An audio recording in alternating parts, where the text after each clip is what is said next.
So earlier this winter, I released a video presentation titled Meditation Ontology in the Category Air. It was long, it was dense, but it was foundational. And I think what I'm going to do now is release videos slowly, starting to explain and articulate the goal, the intention of the project. And the purpose of this is really for me to both explain to people who had a hard time with the presentation and trying to simplify it a little bit, but also for me to understand it because I'm learning as I speak. When I record, I don't. This is not scripted. I don't have any preparation or anything like that. This is not going to be edited. So I'm learning as I go, as I speak, and in fact, I don't know what the next sentence is going to look like or how this sentence is going to end. But specifically in this video, I was thinking of clarifying my use of ontology, like why I use the word ontology. And it's important for me to explain that like in the context of my journey, because I didn't set out at the beginning of my journey to discover what reality is. That wasn't my interest. My interest was to discover what freedom is and if it exists, if there is freedom, if there's liberation or enlightenment. Um, Disclaimer: I'm not enlightened, but I do believe enlightenment exists at the very least as a phenomenon.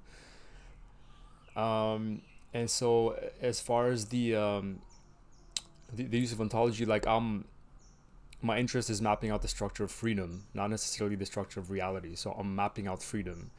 It turns out that freedom has no structure.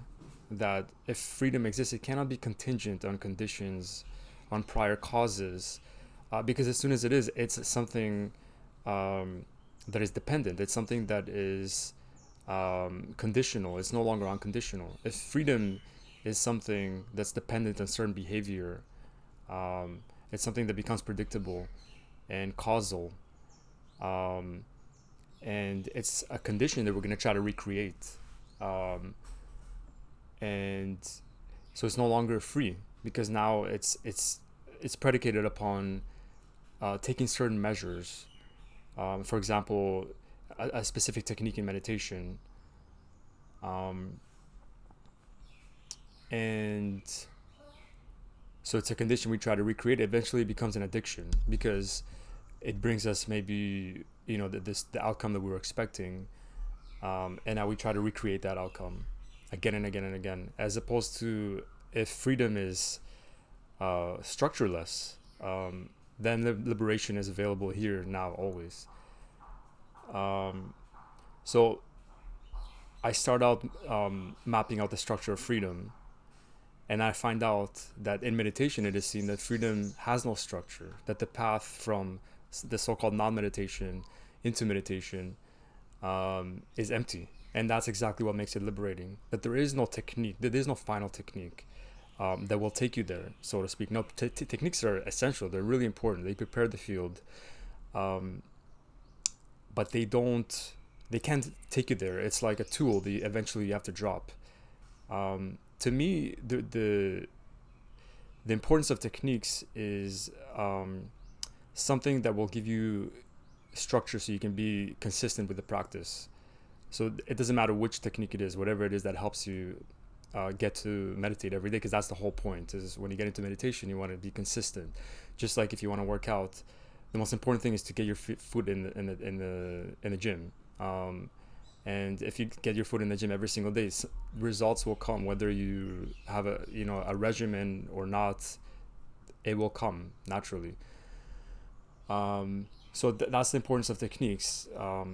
But eventually they can't fully take you there. It's not something that is possible, because as soon as if a technique is what um, freedom looks like, then freedom again is dependent on something that's very specific and unique to like a time and space. And I don't believe that. So my use of ontology is that the path to meditation um, is empty, is not contingent, and that non-contingency um, is showing you that the reality is not contingent in the same way that appearances are. Reality doesn't need to be held together. Life doesn't need to be held together. It flows naturally without uh, intervention, without a mediator. And we can all see this through experience. If we try to stop thinking for 10 seconds, see what happens. Just try it. Try not to think for 10 seconds. Thoughts will happen naturally. Thoughts will arise naturally. Or try not to do anything. Try to not wake up in the morning. Just stay in bed and see what happens. The body's going to want to wake up. And that's what meditation teaches. We don't need to assume the role of an intermediary. And neither does reality. Reality doesn't need to be held together by conditions. Reality is free to be as it is.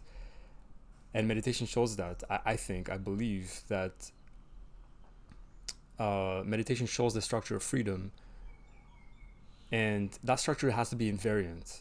When I say invariant, I mean it's not located in space-time. It's not something that is temporal. It's and because it has no structure, it has no shape, you can't point to it, you can't describe it, you can't define it. It's invariant. It's not something that you can lose. So the skeptical challenge would be, well, anything that you gain, you can lose. Anything that you remember that's in memory, you can lose. A brain surgeon can play with your brain and make you forget, like whatever. And it's true. Anything that you can remember, anything you remember can be lost.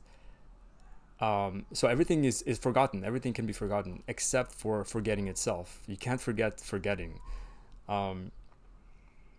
So the absence of knowledge, the absence of content, is the invariance itself. It's something that can never be lost, and always available, always here. And that's why I call it an ontology. It's not something that you achieve. I use the word ontology to explain that meditation is not an achievement. It's not something that you can attain. It's not even a skill. It's something that's always available. It's invariant, it's empty, and it's infinite.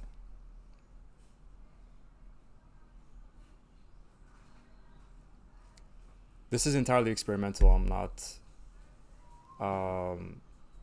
planning anything here. So I'm gonna keep producing these kind of videos, and it's gonna be raw. It's going to be organic, and experimental. Thank you.